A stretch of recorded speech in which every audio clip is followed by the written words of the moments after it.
بسم الله الرحمن الرحيم.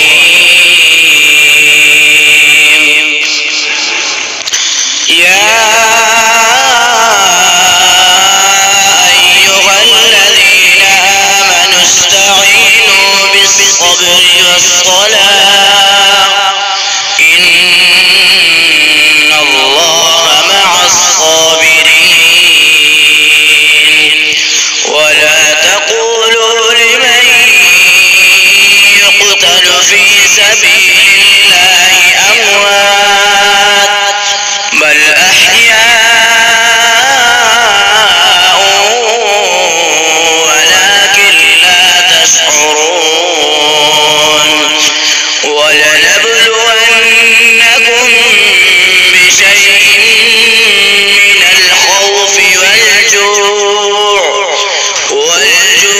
ونقص من الأموال والأنفس والثمرات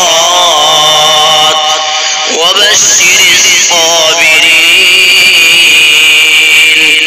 الذين إذا أصابتهم مصيبة قالوا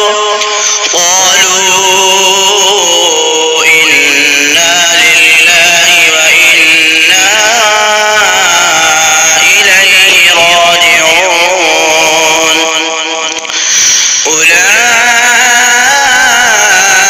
أولئك عليهم صلوات من ربهم ورحمة وأولئك هم المهتدون. صدق الله